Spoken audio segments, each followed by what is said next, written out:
Shekhar study centre में आपका स्वागत है। इस क्लास में हम लोग कक्षा 10 गणित अध्याय 1 वास्तविक संख्याएं में प्रश्नावली 1.2 का प्रश्न नंबर 6 और 7 हल करेंगे। प्रश्न नंबर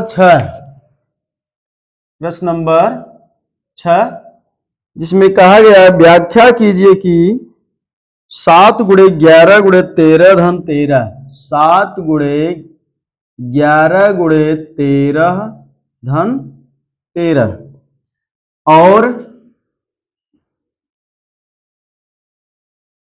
7 गुणे 6 गुणे 5 गुणे 4 गुणे 3 गुणे 2 गुणे 1 धन 5 भाज्य संख्याएं हैं। मतलब इन दोनों ये पूरा गुणा करेंगे, गुणा प्लस 13, इसको जोड़ने पर जो संख्या मिलेगी उसको भाज्य दिखाना है। और यहाँ पर भी इन सबका गुणा करने पर और 5 जोड़ने पर जो संख्या मिलेगी उसको भाज्य दिखाना है। हल करेंगे। 7 गुणे 11 गुणे 13 धन 13, यहां से यहां तक एक पद माना जाएगा, ये दूसरा पद है। इन दोनों पदों में 13 कॉमन हो जाएगा। 13 कॉमन लेने पर ब्रैकेट में होगा 7 गुणे 11 धन 13 की जगह 1 हो जाएगा, क्योंकि 13 कॉमन हो गया है। अब यहां हो जाएगा 13 ब्रैकेट में 11 सत्ते 77 धन 1, ये हो जाएगा 13 77 1 78 और यहाँ गुणा माना जाएगा, क्योंकि ब्रैकेट के बाहर जो संख्या है, ब्रैकेट और संख्या के बीच में अगर कोई चिन्ह नहीं है तो उसको गुणा माना जाता है। हो जाएगा 13 गुणे 77 1 78। अब चूंकि जो संख्या है इस संख्या का 2 गुणनखंड हुआ 13 गुणे 78, चूंकि 2 गुणनखंड है इसलिए यह संख्या भाज्य हो जाएगी। अतः उपर्युक्त संख्या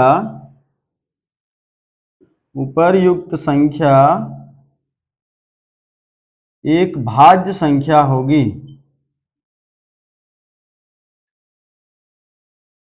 भाज्य संख्या वह संख्या होती है जिसका स्वयं और एक के अलावा और भी गुणनखंड होते हैं। तो इसमें जो है स्वयं और एक के अलावा और भी गुणनखंड हैं 13 गुणे 78। अतः ये संख्या जो है जो प्राप्त होगी वह भाज्य संख्या होगी। उपर्युक्त संख्या एक भाज्य संख्या है। इसी तरह हम इसको दिखा सकते हैं पुनः, या इसी तरह 7 गुणे 6 गुणे 5 गुणे 4 गुणे 3 गुणे 2 गुणे 1 धन 5, यहां से यहां तक ये एक पद माना जाएगा और ये दूसरा पद है। इन दोनों पदों में 5 5 दोनों पदों में है, इसलिए एक कॉमन हो जाएगा 5, बराबर हो जाएगा 5 कॉमन लेने पर ब्रैकेट में होगा 7 गुणे 6 गुणे 4 गुणे 3 गुणे 2 गुणे 1 धन 1। अब इस सबका गुणा करेंगे। 7 छंग 42, 42 गुणे 4 3 12 दूना 24 1 24 धन 1। 42 और 24 का गुणा कर लीजिए। 42 गुणे 24, 4 दूना 8, 4 चौक 16, 2 दूना 4, 2 चौक 8, 8 6 4 10, 8 1 9 1 10, 1008। ये हो जाएगा 5 गुणे 1008 धन 1, बराबर हो जाएगा 5 गुणे 1008 में 1 जोड़ेंगे 1009। चूंकि जो संख्या यह है इसके दो गुणनखंड 5 गुणे 1009 प्राप्त हुए हैं, अतः यह जो है भाज्य संख्या होगी। अतः उपर्युक्त संख्या, उपर्युक्त मतलब ऊपर दी हुई संख्या, उपर्युक्त संख्या भाज्य संख्या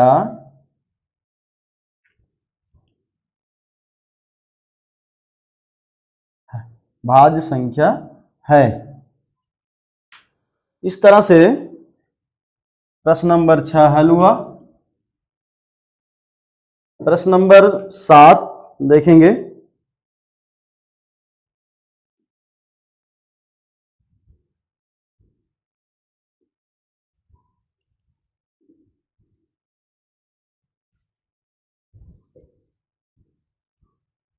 प्रश्न नंबर 7 में कहा गया है किसी खेल के मैदान के चारों ओर एक वृत्ताकार पथ है। एक खेल का मैदान है जिसके चारों ओर एक वृत्ताकार पथ है। पथ मतलब रास्ता। ये एक मैदान है, इसके चारों ओर एक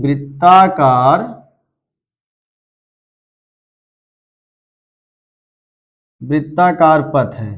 ये पथ है रास्ता। पथ मतलब रास्ता।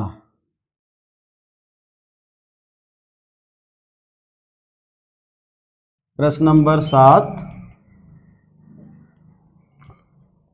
खेल का मैदान जिसके चारों ओर वृत्ताकार पथ है। इस मैदान का एक चक्कर लगाने में सोनिया को 18 मिनट लगते हैं। एक सोनिया है, सोनिया, जिनको इसका एक चक्कर लगाने में 18 मिनट लगते हैं। जबकि इसी मैदान का एक चक्कर लगाने में रवि को 12 मिनट लगते हैं।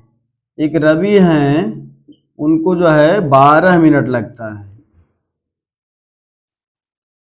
मान लीजिए वे दोनों एक ही स्थान और एक ही समय पर चलना प्रारंभ करके एक ही दिशा में चलते हैं, कितने समय बाद वे पुनः प्रारंभिक स्थान पर मिलेंगे। मान लीजिए दोनों लोग यहां से प्रारंभिक स्थान से चलना प्रारंभ करते हैं। रवि एक चक्कर पूरा करने में 12 मिनट लेता है, सोनिया एक चक्कर पूरा करने में 18 मिनट लेती है, और एक ही जगह से लोग चलना प्रारंभ करते हैं। इसमें बताना है, ज्ञात करना है कि ये लोग कितनी देर बाद इसी जगह पर मिलेंगे। प्रश्न समझ में आ गया होगा। हल करते हैं इसको।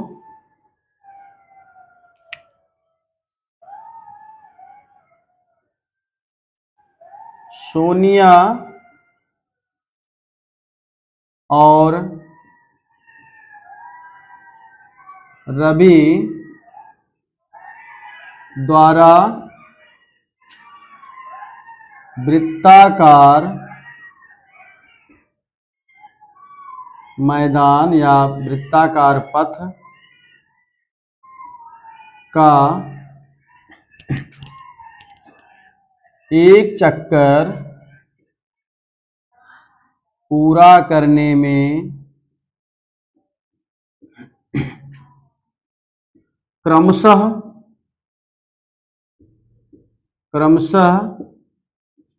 18 मिनट और 12 मिनट लगते हैं।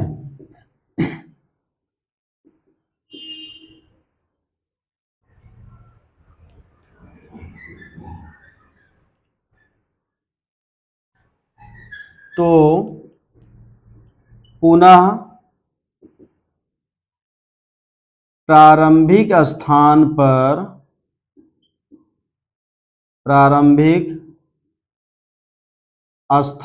पर दोनों को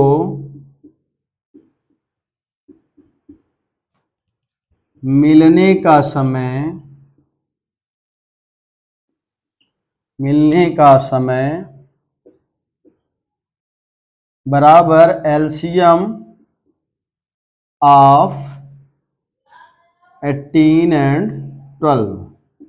कहने का मतलब सोनिया और रवि द्वारा वृत्ताकार पथ का एक चक्कर पूरा करने में क्रमशः 18 और 12 मिनट लगते हैं।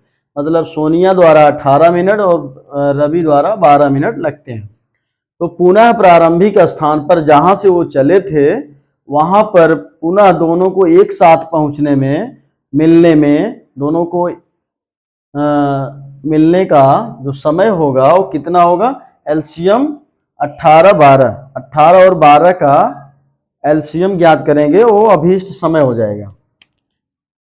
तो 18 का गुणनखंड क्या हो जाएगा? 2 गुणे 3 गुणे 3।